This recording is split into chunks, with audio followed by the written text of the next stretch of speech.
Shri Hari Om. Among thousands of men, one perhaps strives for perfection, and even among those successful strivers, one perhaps knows me truly in essence. हजारों मनुष्यों में कोई एक सफलता के लिए प्रयत्न करता है और जो सफल हो गए हैं उनमें भी कोई एक वास्तव में मुझे जान पाता है। परमात्मा एक ऐसा सार तत्व है जिनमें से समस्त आत्माओं की उत्पत्ति हुई है, समस्त सृष्टियों के रचयिता, समस्त ब्रह्मांडों के निर्माता, समस्त मानव जगत के लिए अत्यंत कौतुक रहस्यमयी।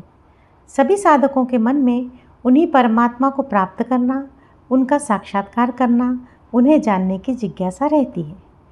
परमात्मा तक पहुँचने का सबसे सीधा और सबसे सरल मार्ग ध्यान साधना है।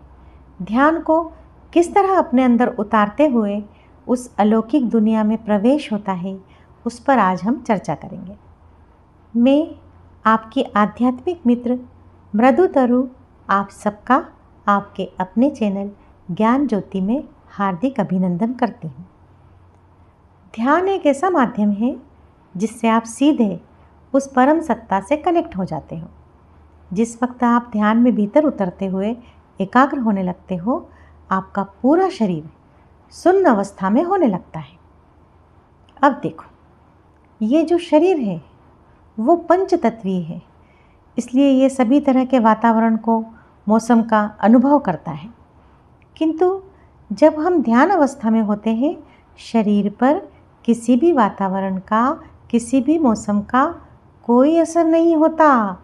बड़ी हैरानी होती है कि भीषण ठंड और भीषण गर्मी का भी एहसास ध्यान की गहन अवस्था में नहीं होता।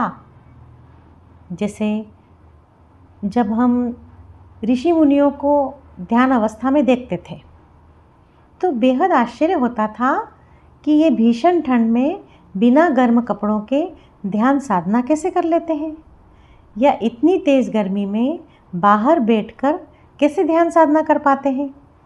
किंतु ये अनुभव प्रत्येक वो साधक जो ध्यान साधना में परिपक्व हो जाते हैं उन्हें होता है। इसका कारण ये होता है कि गहन ध्यान साधना के वक्त शरीर सुप्त अवस्था में हो जाता है और जो शरीर के पंच तत्व हैं वह भी सुप्त प्राय ही हो जाते हैं, क्योंकि उस समय तो आत्मा क्रियाशील है। तो हमारे शरीर से किसी भी तरह के वातावरण, मौसम का एहसास खत्म हो जाता है और साधक ठंड व गर्मी के एहसास से परे हो जाता है। जब आत्मा का प्रवेश भीतर के तल पर होता है, शरीर पूरी तरह से शून्य अवस्था में आ जाता है, यानी जो शरीर का एहसास होता है वो ही समाप्त हो जाता है। और इसी शून्य अवस्था के दौरान साधक को पीछे पीठ पर कुछ रेंगने का एहसास होता है। ऐसा लगता है जैसे कुछ रेंग रहा है। इसके साथ ही शरीर में एक ठंडी सी झुरझुरी भी महसूस होती है। क्या कारण है? क्यों होता है ऐसा, जबकि शरीर तो शून्य अवस्था में है? फिर ये एहसास कैसे हुआ? तो इस विज्ञान को हम समझते हैं। देखो, देह तो निष्क्रिय है किंतु आत्मा जागृत है। और जैसा मैंने पहले भी बताया है कि आत्मा एक ऊर्जा है और ध्यान के समय यह पूरे वेग से बहती है। अब तेजी से बहने के कारण शरीर के जो चक्र हैं उनमें हलचल शुरू हो जाती है, अर्थात चक्र भी जागृत होना शुरू हो जाते हैं। इसी कारण चूँकि इन चक्रों में हलचल शुरू हो जाती है, शरीर पर पीछे कुछ रेंगने का एहसास या ठंडी झुरझुरी आती है और इसी कारण बिजली का झटका लगने जैसा अनुभव भी साधक को होता है।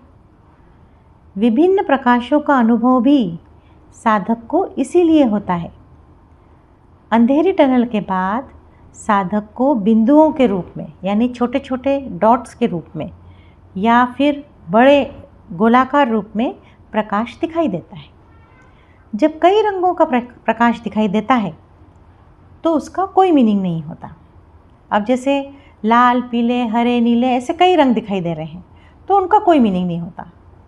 किंतु जब किसी एक रंग का प्रकाश दिखाई देता है तो उसका मीनिंग होता है। जैसे यदि लाल रंग का प्रकाश दिखता है तो अभी साधक नीचे के पायदान पर है, उसे ऊपर आने के लिए अभी और साधना की आवश्यकता है। साधक को पीले, हरे, नारंगी रंग का प्रकाश दिखने का अर्थ है आत्मा ऊपर की ओर गतिशील है। और जैसे ही स्वच्छ धवल सफ़ेद रंग का प्रकाश, इतना सफ़ेद कि उसमें छोटा सा भी कोई डॉट न हो, जैसे हजारों चंद्रमा की चांदनी छा गई हो। अब एक ही चंद्रमा की चांदनी में कितना प्रकाश होता है? तो सोचो, हजारों चंद्रमा की चांदनी में कितना प्रकाश होगा? इतना प्रकाश कि तुम्हारी आंखें चौंधिया जाएंगी। ध्यान में बैठे हो, आंखें बंद हैं, पर फिर भी आंखें चौंधिया जाएंगी, इतना तीव्र प्रकाश। और ये ही वो प्रकाश है जिसके अंदर तक घुसना है। अब तुम कहोगे कि इतना तीव्र प्रकाश है कि आंखें चौंधिया जाएंगी, फिर इसके अंदर कैसे घुसेंगे? तो कुछ ही देर में तुम्हारी आंखें इस प्रकाश को देखने में सक्षम हो जाएगी। अब इसी प्रकाश के बिल्कुल अंदर तक घुसना है, सीधे सीध में अंदर तक घुसना है, क्योंकि यहीं से अंदर घुसकर ही भीतरी तल में प्रवेश का द्वार मिलेगा। यानी भीतरी तल का जो प्रवेश द्वार है यहीं से अंदर घुस के मिलेगा। इसके बाद ही आत्मा का शरीर से विभक्तिकरण होगा, अर्थात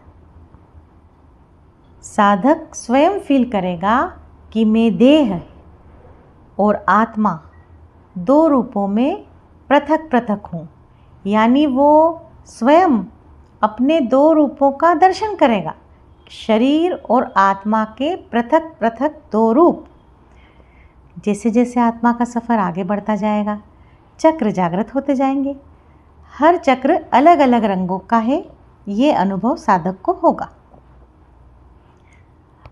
अब देखो, हमारे जीवन में रंगों का बहुत महत्व है। रंगहीन दुनिया तो कोई भी पसंद नहीं करता। परमात्मा ने भी तो सब और रंग बिखेरे हैं। तो जैसे रंग हम बाहर देखते हैं, वैसे ही रंग हमारे भीतर भी है।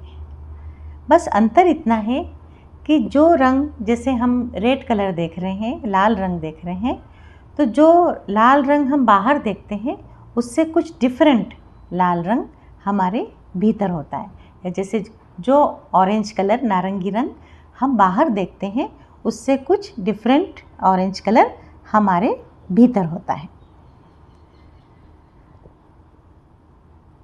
जैसे जैसे आत्मा का सफ़र आगे बढ़ता जाता है, चक्र जागृत होते जाते हैं और हर चक्र पे अलग अलग रंग होते हैं। ये अनुभव साधक को स्वयं होता है। जैसे मूलाधार चक्र जागृत होता है तो रेड कलर, और स्वादिष्ठान पर ऑरेंज कलर। और ये जो रंग दिखते हैं, ऐसा नहीं है कि हर बार साधक ध्यान करेगा तो उसको ये रंग ही दिखते रहेंगे, यानी ध्यान में बैठा और उसको वो रंग दिखना शुरू हो जाएंगे, ऐसा नहीं है। यानी जब भी कोई चक्र जागृत होगा, बस कुछ समय के लिए, 1 दिन 2 दिन, ज़्यादा से ज़्यादा 3 दिन तक, वो भी बस कुछ क्षण के लिए उसको वो रंग दिखाई देगा। वो इंडिकेट करेगा कि आपका कौन सा चक्र जागृत हो चुका है। अब यहाँ मैं यह बताना ज़रूरी समझती हूँ कि कई साधक स्पेशली कुंडलिनी की साधना करते हैं और उस साधना से अपने चक्रों को जागृत करते हैं, किंतु कुंडलिनी की जो साधना होती है वो बहुत ही ध्यानपूर्वक करना होती है। यानी इसमें ज़रा सी भी गलती नहीं होना चाहिए, बिल्कुल ध्यानपूर्वक सही तरीके से कुंडलिनी की साधना होना चाहिए। यदि ज़रा सी भी गलती हो जाती है तो इस साधना से फ़ायदे के बजाय नुकसान भी हो जाता है साधक को। हाँ, यदि बिल्कुल सही तरीके से कुंडलिनी की साधना की जाए तभी कुंडलिनी की साधना सफल होती है। और ये साधना जो होती है वो थोड़ी कठिन होती है, जटिल होती है। इसलिए क्या होता है कि साधक बस 1-2 चक्र जागृत होते हैं, उसके बाद अपना धैर्य खो देते हैं और कई बार ध्यान में आगे ही नहीं बढ़ते। लेकिन यदि सांसों को नियंत्रित करके ध्यान को भ्रुकुटी या त्रिकुटी पर लगाकर जो साधक अभ्यास करते हैं, उनके चक्र स्वतः ही जागृत हो जाते हैं। और इस तरह की साधना में ध्यान तेजी से भीतर के तल में प्रवेश कर जाता है। प्रत्येक ध्यानी का उद्देश्य यही तो होता है ना कि वह भीतर के तल पर प्रवेश कर सके और ब्रह्मांड के और परमात्मा के तत्वों को जान सके। पूर्ण एकाग्र हो, स्वयं को परम सत्ता में लय करना होता है। आत्मा अपने समस्त बिंदुओं से मिलान करते हुए लय हो जाती है। ध्यान में सफल होने का बस एक ही सूत्र है। ध्यान में सफल होने का बस एक ही सूत्र है। सहज सरल ध्यान की विधि को अपनाना। सहज सरल ध्यान की विधि अपनाना। पलकों को मूंद कर मन की आंखें खोल जरा। पलकों को मूंद कर मन की आंखें खोल जरा। अंधेरों से दूर हो, उजियारों को देख जरा। वहम ही वहम, वहम ही वहम, क्या तूने अपना वजूद किया।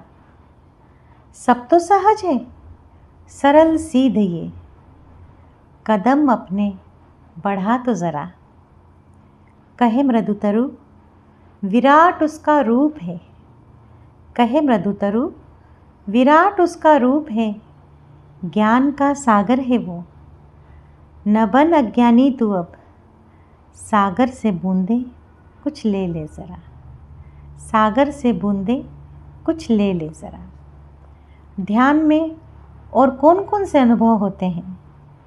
क्या रेलगाड़ी का सफ़र ध्यान अवस्था में भी घटित होता है? इन सब के बारे में हम अगली बार चर्चा करेंगे। यदि आपके कोई प्रश्न हो तो आप मुझे ईमेल पर पूछ सकते हो। आप सभी परमात्मा की राह में निरंतर आगे बढ़ें, इसी शुभकामना के साथ श्री हरि ओम।